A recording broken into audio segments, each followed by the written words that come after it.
दरबार झालं होणार कुणी घेईना पुढाकार साऱ्यांनीच मानली हर इतक्यात अचानक एक सरदार उठला बोलला हमला शिवाजी हो आणि त्यानं पुढा उचलला नामदेचा फजल खाना जिथं जास्त बनवू सैतान खान बोलला छाती ठोकून शिवबाला टाकतो चिरटून कौतिक झाले दरबाराचे खान उठला मोठ्या गुरुजी त्याचा घोडदळ पायदळ फौज फाटाली बक्कळ अंगी दाहा हत्तीचं बळ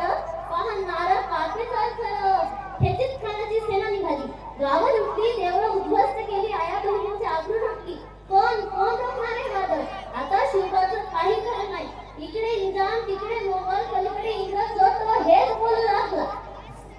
राजाची सेना मुठभर खानाला कसा होणार काय लढ बाबा होणार चिंतेत पंत सरदार अशा वाघिणीचा तो छावा गनिमाला कसा ठेचावा डोक्यात गनिमी कावा भेटीचा धडा सांगावा प्रतापगडावर आमने सामने भेटीचा धडा खानाला हसत कबूल केला दिवस ठरला आणि ठरल्याप्रमाणे प्रतापगडच्या पायथ्याशी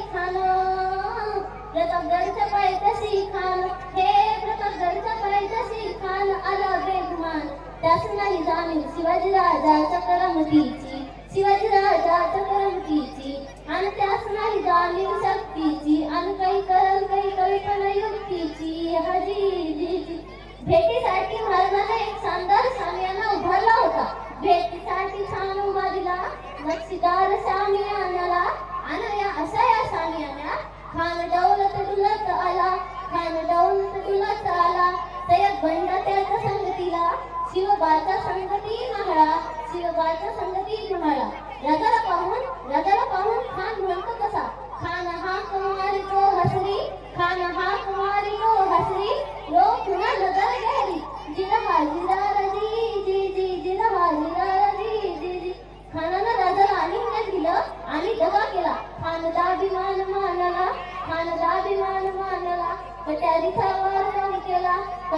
वार त्यांनी केला खर आवाज झाला चिलखट म्हणता अंगाला खानाचा वार फुटा गेला खान एडवडला इतक्यात महाराजांना पोटांगडी बिजवा ढकलला वाघानं खानचा मारा केला तर फाडलं पोटाला तडा गेला खानाचा खोतरा बाहेर आला जी